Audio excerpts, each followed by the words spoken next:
Pour ceux qui pensent que la mise à jour elle est optionnelle, non, c'est pas le cas. Vous devez la passer la mise à jour. Si jamais vous ne la passez pas, vous vous privez de toutes les mises à jour de sécurité qui vont arriver dans le temps. Donc c'est pas une bonne possibilité. Je sais qu'il y en a beaucoup qui vont se dire qu'ils vont aller acheter un Ledger Nano S, qui vont aller se jeter dessus. Faites très attention, n'en achetez pas d'occasion, n'en achetez pas sur Amazon. Il y a eu plein de firmware qui ont été justement vérolés à ce niveau-là. Donc s'il vous plaît, ne le faites pas. Allez encore acheter chez Ledger, je suis désolé de le dire, mais ça reste encore la source la plus fiable à l'heure actuelle. Pour ceux qui se posent la question, il y a déjà Trezor en fait qui implémente le 3SS, qui est une fonctionnalité qui était déjà demandée depuis un certain temps chez Ledger, mais on ne voulait pas de cette manière-là. On voulait potentiellement pouvoir le faire en local et on ne voulait pas forcément le donner. Ce qu'il faut bien comprendre, c'est que Ledger a une transparence de code qui est très limitée. Donc il y a certaines zones d'ombre en fait qui sont des bombes à retardement à partir du moment où l'utilisateur comprenne réellement comment elles fonctionnent, et ça pour moi c'est une vraie problématique. Il faut qu'ils apportent de la transparence.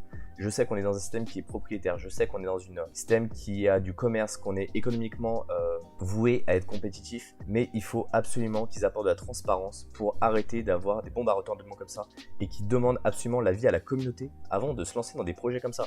Je sais que financièrement c'est un service qui va leur rapporter, je sais qu'ils veulent aider à l'adoption des cryptos, mais globalement pour moi c'est pas une bonne chose qu'ils ont fait.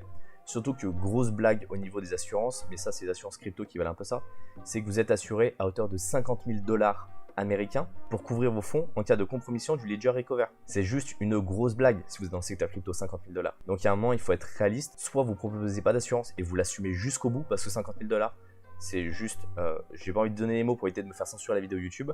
Soit vous faites une vraie assurance, vous trouvez un vrai partenaire qui couvre à hauteur de plusieurs millions et pas comme les banques là qui disent qu'ils ont 100 000 € pour vous couvrir et que réellement ils sont solvables de 14 €. Donc non, il faut arrêter vraiment ça. Et pour moi, plus on va augmenter la surface d'exposition, plus il y a de risques et globalement, plus il y a de portes d'entrée possibles, plus potentiellement vous pouvez vous faire compromettre vos fonds. Donc pour moi, je pense que le plus gros défaut de chez Ledger sur cet aspect-là, c'est la communication qui a été extrêmement mal gérée. Il faut être honnête, clairement. Ils ont attendu que ça leur pète dessus pour commencer à bouger, alors qu'ils auraient dû le faire en amont, ils auraient dû expliquer les fonctionnalités, ils auraient dû couvrir l'ensemble des risques au préalable et surtout demander à la communauté s'ils voulaient avoir ces risques-là. Et aujourd'hui, je pense que c'est ça qui va faire la manne des concurrents parce que globalement, c'est un gros point noir chez nous.